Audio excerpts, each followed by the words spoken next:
Hello, I just wanted to do this quick video on vanity call signs.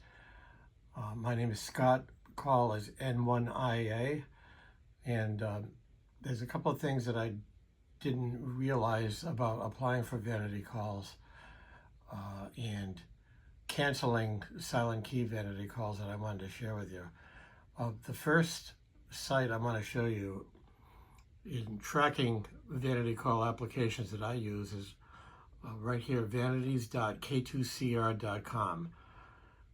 It is a prediction, Monte Carlo prediction methodology that is used to predict success in applying for vanity calls. What I like about this site is if you go down here in the middle and you click on this link here that says short call signs without geographical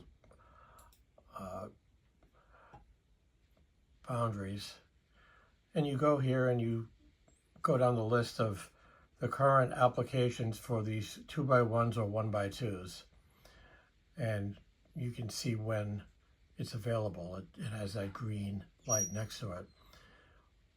Nice thing about this is that you'll see that this call sign is available and has already been, today's the 28th, there's already been one applicant. But it does is it pulls down applications throughout the day for that same day, which is something I didn't know, and something that I don't think AE7Q.com or RadioQTH.net has the ability to do. I think one of them is doing that now. One of them has just started pulling same-day data. I forget which one now, but this one here, you can basically look and see what's available today. And you can kind of track during the day how many applicants you have. Now, when I apply for a vanity call for our club, I'll go up to the license manager in the online systems of the ULS. Just Google that. It's wireless2.fcc.gov. And you see the website there. Anyway, you log in, and I'm not going to go into the details on how you create a log, but you log in, and the way I do it, quite honestly, is I apply for the vanity call and my number one choice and number two or three if I have more than one choice. And I do not pay for that application. And that's something I didn't realize. And I see that other guys don't pay either. They wait and to see what their chances are before paying for it, because why pay for it if you're going to find out a couple of days later that your chances are slim to none to get that call, see?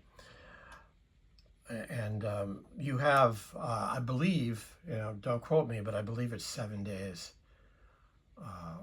or 10 days. It's not the full 20 days to cancel. So there's plenty of time to figure out whether you want to pursue that application. And if you don't want to pursue that application drops off. And you get an email from the FCC that you didn't pay, and so the application is null and void. So that the way I apply for several, well, let me back up. What I've done, and in the past, what used to be a thing was canceling silent key call signs by looking up obituaries and sending those obituaries to the FCC. Sounds a little ghoulish, but they will cancel the call based on a obituary as long as the date of birth or the date of death matches their database. The date of birth really is what they're looking at, and they'll go ahead and cancel it and then give 30 days a grace period for any relative to apply for it and get a leg up on anybody else. So what I do is I I send to the FCC support system. I make a support request, and I go ahead and put in exactly what I want. You have to attach a letter and sign it, and you tell them, you know, I want to cancel so and so's license. They're deceased as of what date, and you sign it. And so what I did was I went through a bunch of call signs, and it took me a long time to check and see if any were deceased. Again, a little ghoulish, yes. And then I got a whole series of call signs that I got canceled. I think there must have been like 20 or 25 of them. And now they're in the available database. The 30 days has passed, and now they're available. And I'll show you exactly what I mean. If I go over to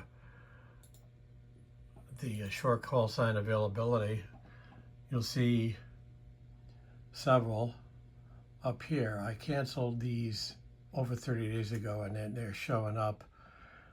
Let's see if I can grab one here.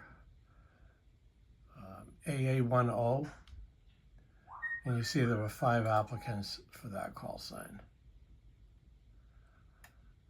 on that date. And I also canceled, let me see here, K1JG, K1ZO. There were a couple of applicants, and our club applied as number 2. And I applied for NA1K. That was one that we really wanted.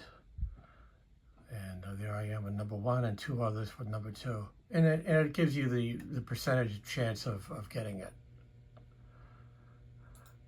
on the K2CR site.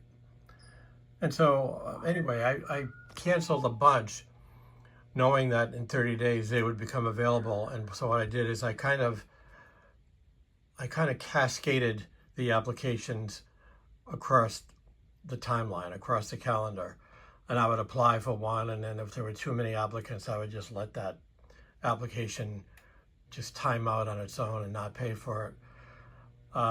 If there was a call I really wanted, I would go ahead and apply for it. And the next day I would look at how many applicants there were, and then I decide whether it's worth paying for or not. You know, 1 out of 3 isn't bad, 1 out of 2 is good. Or if you're the only one, that's ideal. So that's how and it's sort of gaming, and it's completely legal, and it's kind of gaming the system the best way you can, because back in the day you could apply for a silent key call sign and literally be the only applicant and just snag it, and nobody else had a chance. Now that all that work you did is basically doesn't translate to the same outcomes as you used to get. So now everybody gets a shot at it after 30 days. It's kind of dumb, but that's what they've done. And so you have to figure out better ways to approach it. And so that's what we did for the club, and I'm still waiting for my first choice, NA1K. My second choice was KA1N. That's on this list here too. But NA1K is first. I paid for that. KA1N I paid for. And we'll see what happens. If I don't get NA1K, then hopefully get KA1N. So it's just a better way of gaming it and increasing your chances on being successful with the Vanity Callsign system in place the way it is now. All right, that's basically it. If you have any questions, drop them in the comments, and try to help you best I can. 73 from Scott N1IA.